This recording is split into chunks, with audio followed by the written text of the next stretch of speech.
इस लेक्चर में ऊधम सिंह के रिगार्डिंग डिस्कस करेंगे। ये रिसेंटली न्यूज में है, ये इमेज में देख सकते हो भाई साहब, ये हैं ऊधम सिंह। एक फ्रीडम फाइटर थे, आज़ादी के लिए इन्होंने लड़ाई लड़ी, बहुत योगदान दिया। वो क्या दिया इनके बारे में डिटेल से पढ़ेंगे। अभी रिसेंटली न्यूज में क्यों है? क्योंकि देखो जो जलियांवाला बाग मेमोरियल बनाया है अभी, मतलब वहाँ पे कुछ इंफ्रास्ट्रक्चर डेवलप किया है अमृतसर में। जलियांवाला हत्याकांड के बारे में आप सब लोग जानते हो, 1919 में हुआ था। वहाँ पे एक कुआं बना हुआ है, वेल, उसमें लोग कूद गए थे ये अंग्रेजों से बचने के लिए, क्योंकि गोलियां चला दी थी अंग्रेजों के सैनिकों ने।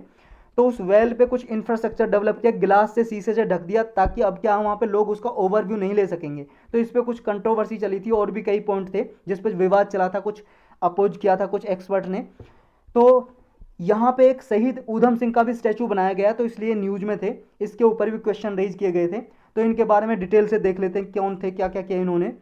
देखो इनका जन्म होता है 1899 में, 1899 में।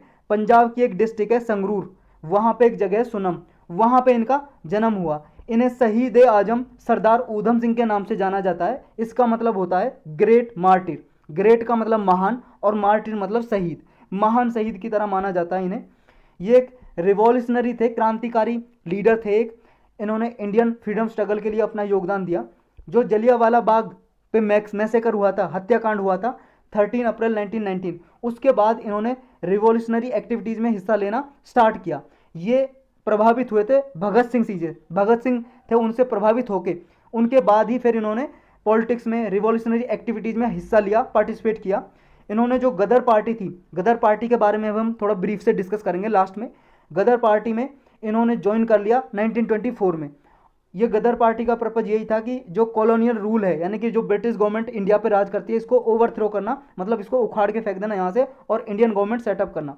1927 में इनको अरेस्ट कर लिया गया था। क्यों? क्योंकि इनके पास कुछ हथियार थे, तो illegal possession of fire arm, मतलब अवैध तरीके से हथियार को रखने की आरोप में इनको गिरफ्तार कर लिया गया, और 5 साल के लिए इन्हें इम्प्रीजन में डाल दिया गया, इम्प्रीजनमेंट कर दिया, मतलब जेल में 5 साल की जेल हो गई, इन्हें सजा दे दी गई।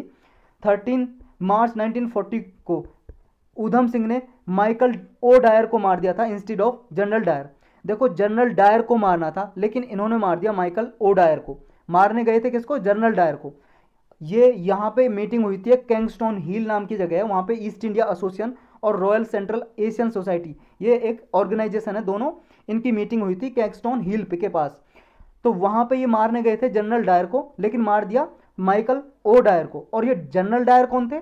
जनरल डायर भाई साहब वही थे जब ये जलियांवाला बाग मैसेकर हुआ था, हत्याकांड, यहाँ जो अंग्रेजों के सैनिकों को आदेश देने वाले थे ना, मेजर जनरल, आर्मी के जनरल, उनका नाम था ये जनरल डायर। इन्होंने आदेश दिया था, तो इनको मारने गए थे, और इनको मारने के बजाय माइकल ओ डायर को मार दिया था इन्होंने। ये जनरल डायर ने क्यों ओपन फायरिंग का ऑर्डर दिया था? क्योंकि यहाँ पे रॉलेट जो एक्ट आया था, रॉलेट एक्ट के विरोध में कुछ प्रदर्शन होता रहा था इंडिया में, प्रोटेस्ट हो रहा था, विद्रोह।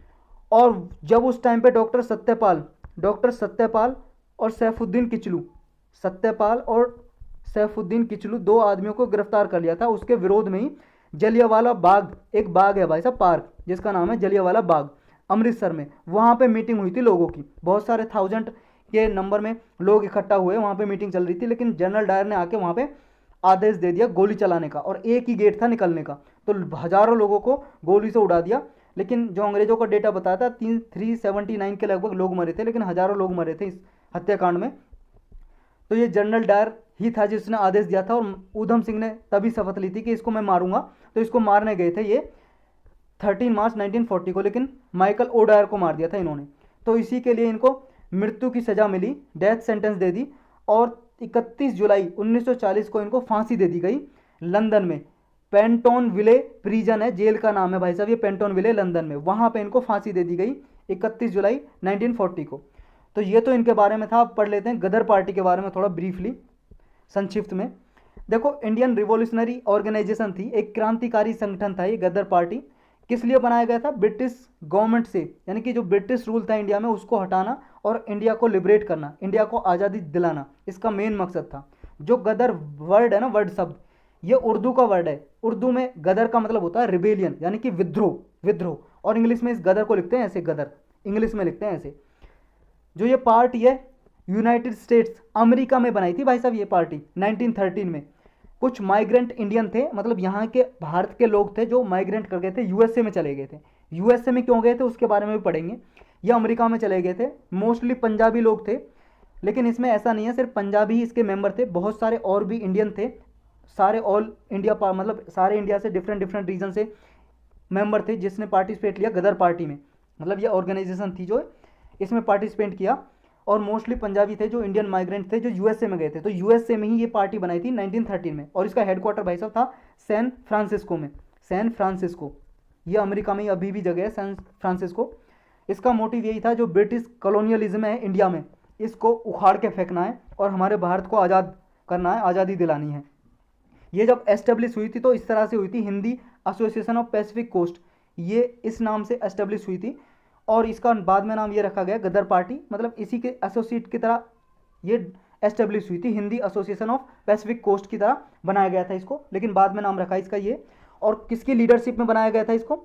लाला हरदयाल। मेन लीडर कौन थे? गदर पार्टी के लाला हरदयाल थे। और जब इसके प्रेसिडेंट कौन बने थे उस टाइम पे? इसके प्रेसिडेंट थे बाबा सोहन सिंह भाकना। तो ये दो नाम आपको जरूर याद रखने अगर गदर पार्टी का कहीं पे नाम आए। लाला हरदयाल मेन लीडर थे इसके, और प्रेसिडेंट थे बाबा सोहन सिंह भाकना। ये पार्टी इसलिए जानी जाती है क्योंकि इसने जो इंडिया में फ्यूचर रिवॉल्यूशन हुए थे, अंग्रेजों के खिलाफ जो क्रांति हुई थी, उसके लिए एक तरह से इसने नींव का काम किया, नींव बिछा दी, समझ रहे हो, फाउंडेशन का काम किया, और फिर आगे भारत को आज़ादी दिलाने में एक तरह से प्रमोट किया रिवॉल्यूशनरी एक्टिविटीज़ को। इसमें जो गदर पार्टी में मेंबर थे मोस्टली पीजेंट्री थे, मतलब जो किसान वगैरह था वो थे, और ये पंजाब से माइग्रेट हो गए थे, पहले चले गए थे हांगकांग में। हांगकांग है भाई साहब चाइना के पास, देखो ये जो चाइना दिखाई दे रहा है यहाँ पे हांगकांग है कहीं पे, और ये आपको जो मनीला एक जगह है, फिलीपींस की राजधानी है मनीला, और सिंगापुर, यहाँ पे चले गए थे भाई साहब। ये देखो ये है भाई साहब, यहाँ पे है सिंगापुर, आपका मलेशिया के पास सिंगापुर है, जिसमें नहीं दिखाई दे रहा, ये दिखाई दे रहा है, यहाँ पे लिखा हुआ है सिंगापुर, यहाँ पे है सिंगापुर, और ये आपका फिलीपींस है, इसकी कैपिटल है मनीला। तो यहाँ पे हांगकांग, मनीला और सिंगापुर, यहाँ पे लोग माइग्रेट कर गए थे, कुछ लोग पीजेंट्री किसान यहाँ पे चले गए थे।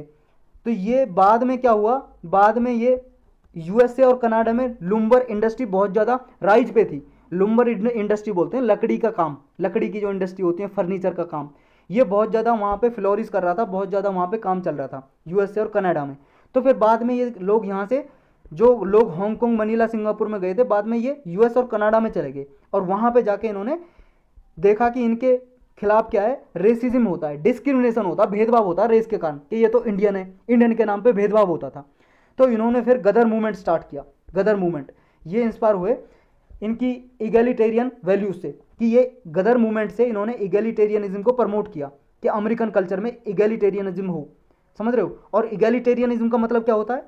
इगैलिटेरियनिज्म का मतलब होता है एक ऐसा डॉक्ट्रिन, सिद्धांत जो बेस्ड होता है इक्वलिटी पे। इक्वलिटी का मतलब समानता, कि सारे पीपल इक्वल हैं और सभी पीपल के साथ, सभी लोगों के साथ इक्वल ट्रीटमेंट किया जाएगा, समान तरह का बर्ताव किया जाएगा सभी लोगों के साथ। तो कोई भी कंट्री का हो, कोई भी जाति का हो, कोई भी धर्म का हो, इक्वलिटी होनी चाहिए सबके लिए। ये इगैलिटेरियनिज्म का ये मतलब है। तो यही था इसके बारे में भाई साहब इस लेक्चर में।